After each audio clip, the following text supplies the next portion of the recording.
Orang tua juga harus bersyukur, berucap terima kasih pada jajaran Resimen 1 Armet Setirayuda, Resimen 1 Kostrat Setirayuda yang telah meluangkan waktu dan berani ngambil resiko. Ini bagi jajaran TNI, ini adalah resiko yang sangat tinggi, mengambil satu tindakan untuk menyelamatkan generasi bangsa di tengah-tengah cibiran hujatan yang luar biasa. Andai kata ada yang kepleset saja, satu aja kepleset di sini, ini akan menjadi problem yang luar biasa, dan kalian semuanya sehat, bugar, selamat, dan balik ke rumah dalam keadaan baik. Jadi satu hal kalian catat, bahwa berbuat baik di negeri ini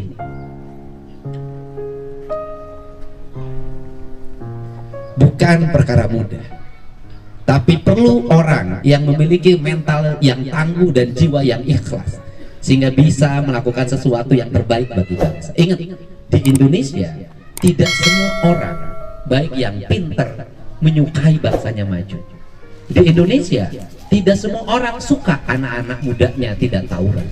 Di Indonesia tidak semua suka generasi mudanya hebat dan kokoh. Kenapa?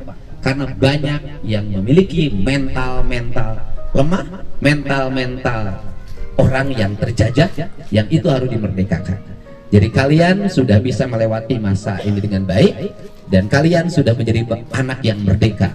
Merdeka dari sifat kebencian, merdeka dari sifat dendam, merdeka dari perilaku tawuran, merdeka dari perilaku minum, dan kalian sudah merdeka semuanya. Dan saya minta kalian tidak ada satupun yang pakai HP sebelum masuk usia dewasa.